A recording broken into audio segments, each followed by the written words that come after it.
We are in Las Vegas, Nevada in the 1K mini main. There are 30 players left and just shy of $1 million up top. And we find ourselves all in versus poker's biggest supervillain. This is the story of my biggest ever live cash.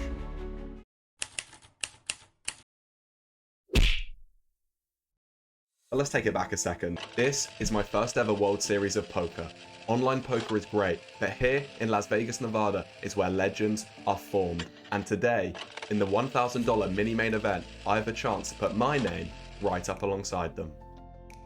Almost 11,000 players started this tournament, and I was one of them, up bright and early, ready to give it a go. The buy-in was a $1,100 mini main event. There was a starting stack of 60,000 chips, and the blinds were 200, 300, so plenty of bigs to start the day. And that brings us on to the first hand of the day. We've dwindled a little bit to 50k, but we are sat in the big blind with 9-5 offsuit, facing a raise and many callers. Normally, online, you would fold this hand, but given that we are playing these live poker tournaments, we are so deep, people don't understand relative hand strength. I'm gonna peel, try and flop something nice. And flop something nice, we do. 5-5 deuce. We go for a check. I don't think a small lead here would be stupid, but it's going to unfortunately check around to a turn 7. We have to check again. We have to try and get a check raise in here, but again, action checks around. River 8, same plan, nothing changes. We need to win a big pot, and the way you do that is by check raising. Then under the gun bets 2 big blinds, nothing too big, but goes for a small bet. Then the button is going to raise the 10 big blinds. All of a sudden, alarm bells are going off ever so slightly, but that's all right. We stick in the call, hoping to see a worse hand, of which there'll be plenty, but unfortunately, he has the 9-6 suited for an absolute dagger of a river. This run starts out in a nightmare way. There is nothing to do but get back on the horse, and we wake up with the 10-7 of clubs on the button. We are going to be raising up, playing very wide from the button in these kind of tournaments, still plenty deep. But after we raise the button, we see something which does not happen too often in live poker, and we face a 3-bet from the small blind. However, it is very small. We get a great price in position with a good suited hand, a little bit of connectivity. We head off to a flop with 13 blinds already in the middle. The flop comes ace 8-8. We have a backdoor club, but not too much to work from. And our opponent is going to bet out for what I perceive to be a slightly weak sizing of 4 big blinds. Now, something I've learned when playing against weaker live players, which I believe this player to be, often in these situations, when you have a situation where your hand is not a profitable continue as a call, sometimes when they have so many auto folds like king queen and they won't peel king queen backdoor flush draw, which they would have to versus a small size, a min raise is going to be more profitable than a fold. So that is what I decided to do. I have some backdoor opportunities very deep, and I think that a reaction to this min raise can give me good information down the street about what I would like to do. After I raise, he does not look very happy, but he does stick in the call, which has let me know a little bit of information. The turn is a 4 of clubs. Now, after our opponent checks, normally I would look to be barreling this kind of hand, putting pressure on jacks, queens. I'd go for a big sizing, trying to make him fold the turn, representing that ace when he doesn't see any bluffs. However, we've now picked up some equity, and I would like to try and win the pot. So I check back, trying to realize my equity. After checking back, we're going to see the king of diamonds on a river. Now, he could have made pocket kings. He could still have a little bit of ace-x, but I very much doubt it. I think people would play a little bit more aggressively. They'd put some more chips in the pot. So once he checks, I want to pick a size that's going to target his queens through 9s, which I think is going to be a very big portion of his range due to the smaller size pre-flop, and now due to the passivity he has shown post-flop. So after he checks, we try and pick the size that we think he is going to fold. There's 45,000 chips in the middle, 29 blinds. We're going to go 40% of the pot, and he does not see any bluffs in our range, is what he said, and we take it down. At this point in the day, we have built our stack to 111,000 chips, nearly 2 times the starting stack at 1k, 2.5k now, so only around 40 or so blinds. We're going to need to turn up the ante if we want to get a deep run. Now, this hand shows an element to live poker, which I love. How live tells and speech play can play into your decisions and try and give you that little extra edge. Middle position is going to raise the 2 big blinds up around a 25 big blind stack. Now the cutoff holds chips as if he's going to 3-bet, but then thinks better of it and just sticks in the call. So we know that his range is already going to be pretty condensed around hands such as ace jack, ace queen suited, perhaps ace queen offsuit, and then pocket pairs such as 8s, 9s, 10s, which isn't really sure particularly as a live player, if you would like to get it in against this 25 big blind stack. Of course, we think this would be a very good idea, but often players play a little bit tighter in these spots, but we know what kind of range he has. Still, with 5-4 suited from the small blind, I would like to get in there with a call. It's perhaps a little bit loose given it's a 25 big blind stack opening, but I still think we can make this a profitable call in live poker. So we are going to stick in the call and head off to a flop, seeing if we can make a very, very, very nice hand. Indeed, there are 7 big blinds in there, and we are going to head off to a flop, a very pleasing one of 4-3 deuce. None of our suits, but we have top pair, we have the open-ended straight draw, we have many prospects for our hand. Now, we check, as we're going to do with all of our hands. Then the low jack is going to check as well. He's going to have some ace x, some king x, just give ups on the flop. And then the cutoff is going to do something very weird. He bets just over the size of the pot for a very big bet. And with this player, I'm about 50 big blinds deep. Now, given that what we knew about pre-flop, and now what we know about his range, we imagine it's very likely he's going to have a hand like 8s, 9s, or 10s. Or, alternatively, he is going to have ace jack of diamonds, ace queen of diamonds, pretty much always. So we have to decide what we want to do against this range. Here is the problem with calling. If we stick in the call, we are going to be left with a very, very, very awkward price on the turn. If the turn comes an 8, if it comes a 7, this player is just going to move all in. They're going to jam to deny the equity. His bet sizing on the flop already tells us he is very, very scared. He wants to end the hand. So that leaves us with a second option. If we go all in, assuming the low jack is pretty much dead money at this point, can we make him fold this region of hands? Now, he's never going to fold ace, queen, ace, jack of diamonds. Against that, we are roughly flipping. So it's not the worst outcome in the world, given there's some money already in the pot. But could we ever make a hand like 8s through 10s fold? That is the question. And this player looked very, very nervous the whole hand. His decision to not 3-bet pre-flop, then his decision to bet so big on the flop, although it can come across as a sign of strength and it's clear he has a strong hand, it's also clear he wants to end the hand right here, right now. He does not want to be all in for his tournament life necessarily. So I decide, after thinking for a little while, we have good equity against any hand if called, and I think I can make this player fold. So I go all in for over 50 big blinds effective with this player for a huge, huge jam. We had 120k to start the hand. The low jack quickly folds, and then this player enters the tank. At first, I was leaving him 2-out. I wasn't saying too much, but the longer it went on, the more I thought I could start trying to say a few things to switch the action in my favor. First of all, I said to him, you have 10s. Now, I thought it was very likely he had 8s through 10s when he started tanking, and I think it's always a good idea in these spots to name the strongest hand they could have to make them feel a little bit silly for tanking if they have a hand like 7s in this situation. So that was the first thing. Then, second of all, I said, after another 10 or 15 second break, I said, I could have a flush draw. Now, I would not be speaking like this to a player I consider a strong regular. I think it is actually quite see-through to a player like that what I'm doing is trying to gain some fold equity in this situation. But I think by saying that in his mind, I want to portray the image that I either have a set, I have him absolutely crushed, or best case scenario for him, I have a flush draw and he has like 40%. Live players do not want to flip for their tournament life. I know I've gone into a lot of detail on this hand, but I think it's important to understand the ways in which speech play can work in your favor. I must confess, there are a few situations where it's done the opposite for me. I'm not saying it works all the time, but it's certainly something I've liked to experiment with, and I think that it's had pretty positive results for me, all things considered. So I say, you have 10-10, and he, after a few seconds, nods his head, which was a great sign. Once you call out their exact hand, they feel so owned if they call and they're wrong. Now, of course, as you know, I've already been able to work out, I would not be speaking like this if I did not get it through. So after a bit more of a tank, he decided to let go of his cards, and that is a big, big pickup in this tournament run. We have 150,000 chips at 2k, 4k, good for just under 40 big blinds, still plenty of work to be done if we want to make the money. Starting this hand at 160k for 40 big blinds, we raise the ace-4 of diamonds under the gun, and we get defended by an online regular who seemed very competent in the big blind.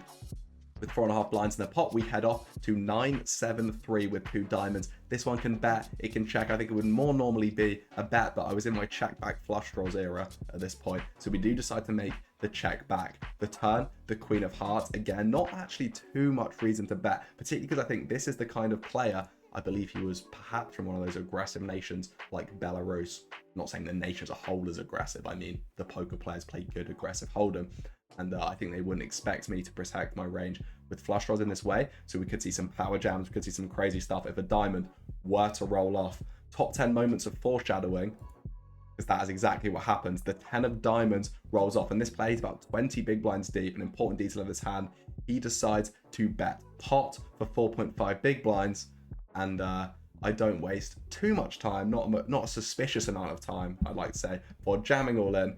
He knows that we've played together online. He knows that he's going to have to flick this one in. He's got the Queen 5 of diamonds for a mega cooler, and we win a huge 40 big blind pot. And we're going to end the hand on 270,000 chips.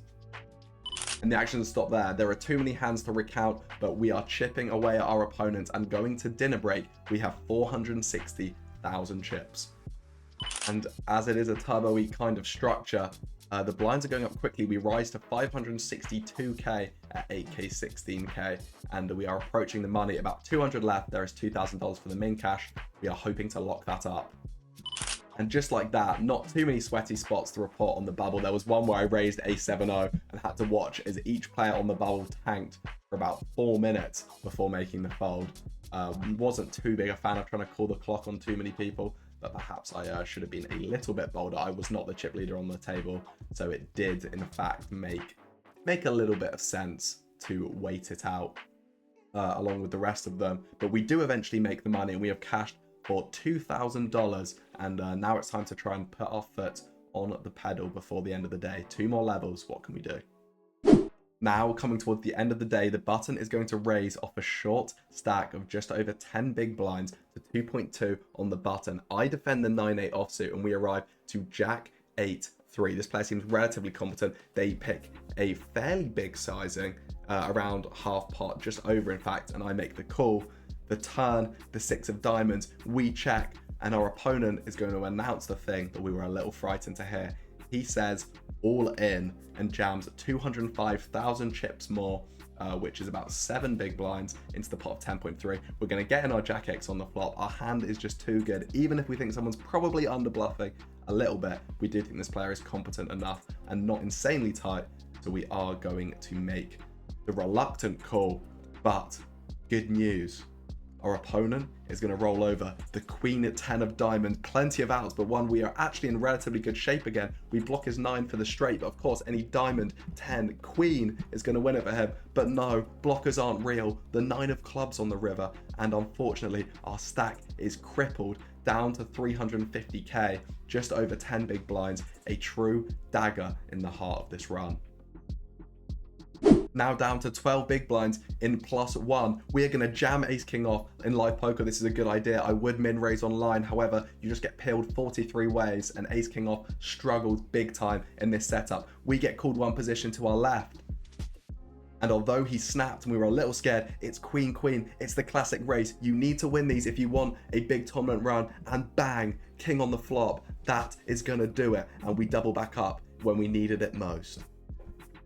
And now we arrive to the last hand of the day, and boy is it a spicy one. We raise ace jack of diamonds on the button off around just under a 20 big blind stack, and our opponent, an older gentleman, shall we say, he announces, I don't want any trouble. He gives me a little look, a little smirk, and then he makes the call. Well, trouble is going to find him one way or another, because we arrive at a flop of 10-5-4, diamond, diamond, diamond. Now we have to bet in this spot, in my opinion. He still has a lot of hands that can call, and it is good to just put in a small bet. And our opponent is going to make the call, thankfully for us. But he doesn't look too happy about his hand. I think he's going to be pretty done with his hand, particularly the way he reacted on the 3 of clubs turn made me feel he was pretty done with the hand. He's already said he doesn't want any trouble. So normally I think a bet would be in order on this turn, but on the offsuit 3, we are going to go check, check. I hope he's going to improve to a straight 2 pair, a hand which feels their hands are tied. but we are going to arrive to a river card, which is the 7 of hearts. We hope he's made a straight. We hope he's made 2 pair. We hope he's slow played a flush, and we were wrong about our read on the turn. We go for a pot. We don't put him all in. That would be a big error, but we are going to bet, and we're going to bet sizably, hoping to target those hands we mentioned. But unfortunately, he is going to relinquish his hand and wheel ace king offsuit across the table. I only had 20 big blinds. I would have snapped him off for my tournament life in this spot, and in this occasion we would have doubled up. But that's the kind of things that happen in live poker. You need some luck to go your way. And just like that, we find a World Series of Poker bag with just over 1 million chips. From a 60k starting stack, not a bad day's work. We go back home, we get what sleep we can, and we are going to arrive back to a World Series of Poker mini main event, day 2. All is to play for.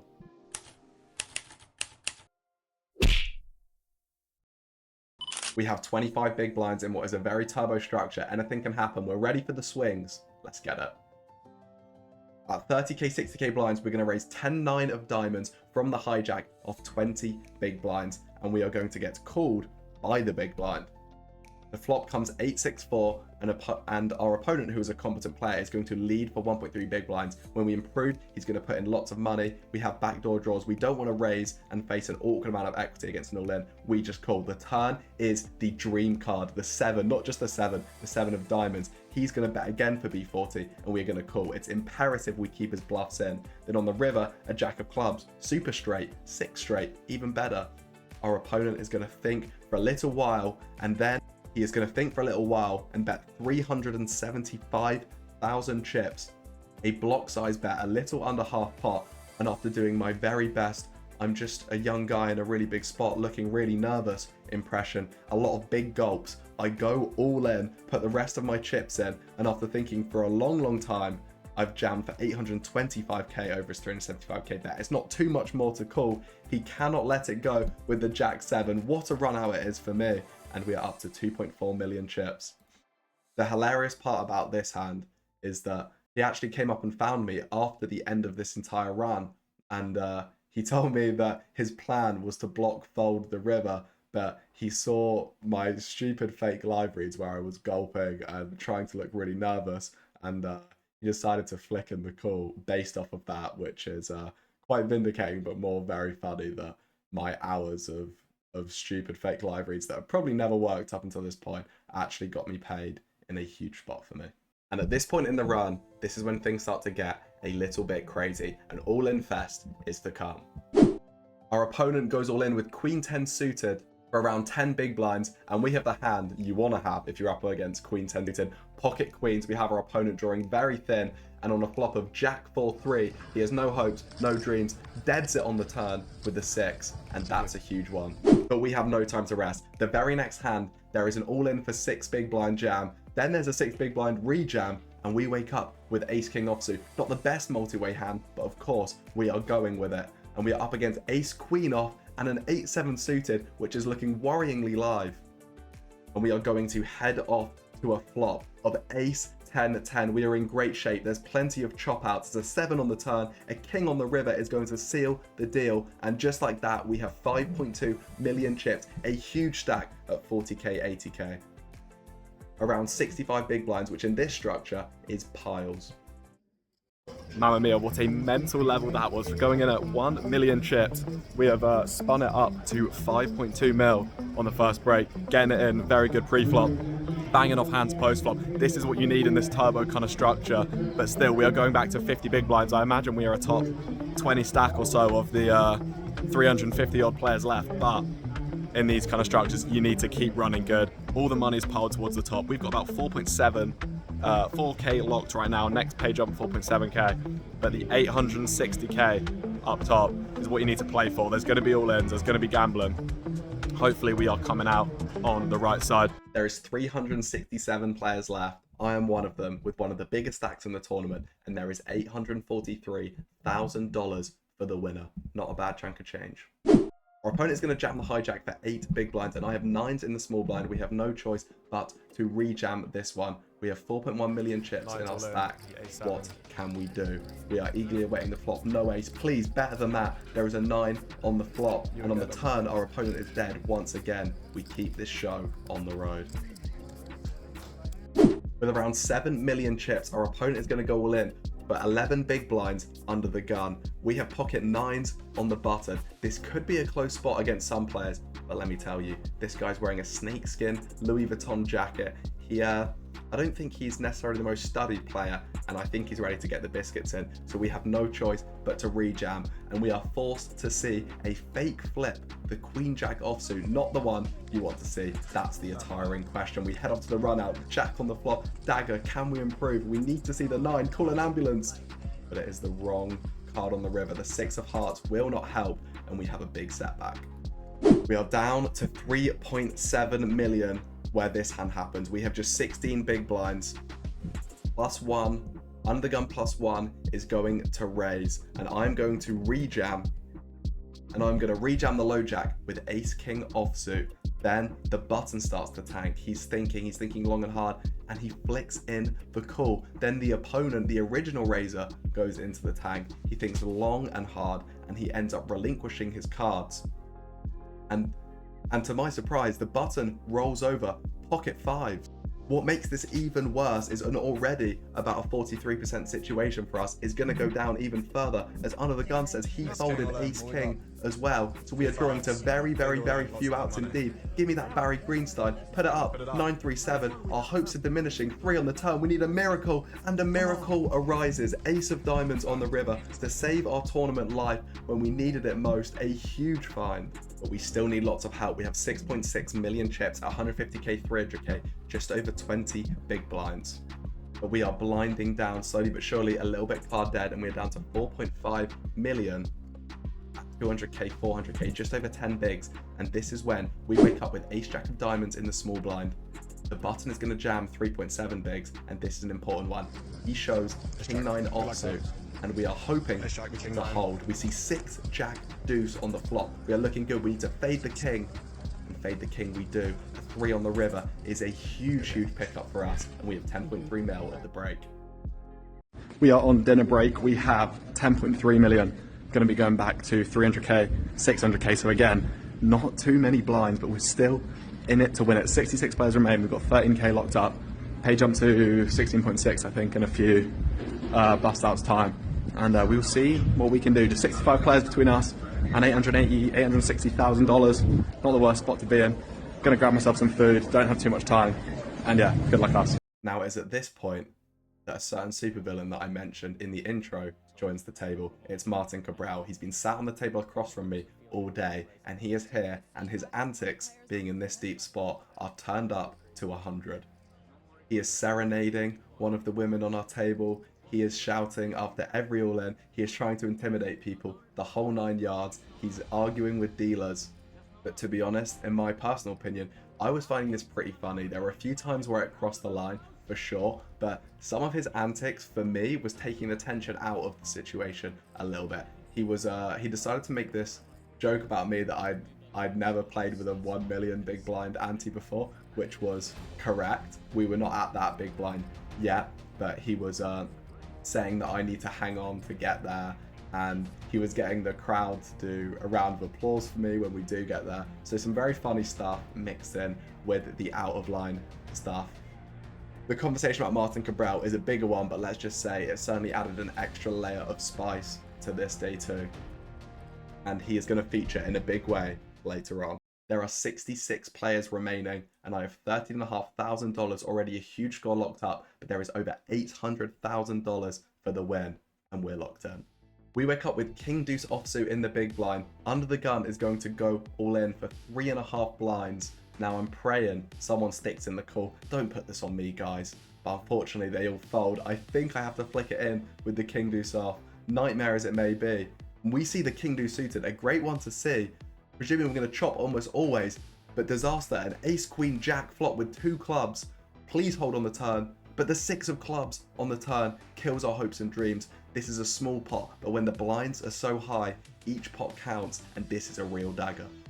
Kabrhel describes my call as one of the worst in poker history, as only he can. But we are left with no choice but to laugh it off and move on to the next hand. We have a couple of raise and take it's. We are going through the blinds, and we are down to 9.5 million at 400k, 800k. And we have $24,000 locked.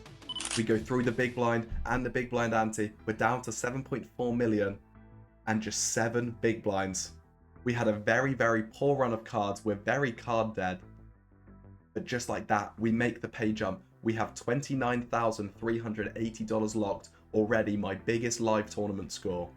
Under the gun is going to min raise. I defend Jack 3 of clubs from the big blind. The flop is King Jack 6. We connect with the flop. He bets 1 big blind as I expect him to do very often. I jam for 4 big blinds more and he snaps Ace Jack of diamonds. We're in horrible shape. But the river, out of nowhere, is a 3. It saves our tournament life and we live to fight another day. Martin Kahbrel comes flying over to high five me. I'm in. I engage in the high five. Go on, Martin, son. He's got every chip in the tournament, so no surprise he's in a good mood. We get an all-in through with King 9 suited, and now we have pocket 4s. This is going to be the pivotal moment. 15.5 million chips. We have around 13 big blinds, and we are in the hijack with pocket 4s. Now, sometimes on a really tight table, I might choose to min raise this, expecting not to be played at, but Kabrhel's on the button. That's not going to work for me. Folding is an option. We can try and preserve our stack. However, all in, people are going to be calling too tightly against us for the most part. They have awkward stack distributions against each other. I think it's a winning play, and when the blinds are going up so quickly, we have to take every plus EV decision that we can find. So we are going to jam our 13 big blinds in the middle, but it is not long before we run into resistance. The cutoff is going to rejam, although admittedly it is for less chips, so our tournament life is not at risk. But that is until Martin Kahbrel announces 78.8 million from the button, which is far more chips than anyone in the entire tournament has. But he's got us both covered, and we know he must have a monster. And alas, the cards are on their backs. We have 4s against 6s against queens.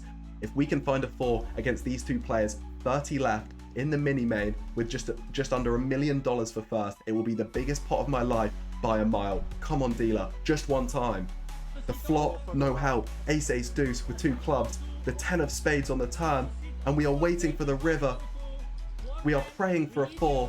Hit the post. It's the 3. Kabrhel's antics continue. He stands up. He shouts 2 seats open. Quite a funny needle on the way out, and our tournament dream comes to an end. But not without becoming $30,000 richer and having a tournament run that we will not be forgetting in a hurry. And that is a wrap, ladies and gents. What a run it was. Unfortunately, we could not get through Martin Kahbrel. A tough one, but to be honest, 29k, that is the second biggest score of my career. It was a sick run. We could have died at many points earlier. That same spot could have come before a few pay jumps sooner, so nothing to be sad about at all. Buzzing with the big score. And yeah, we're going to keep firing for the rest of the World Series. We're now in a great position to have a good summer, a good month in Vegas, and makes the whole thing seem more worthwhile. So yeah, very happy. Thanks for watching. Peace.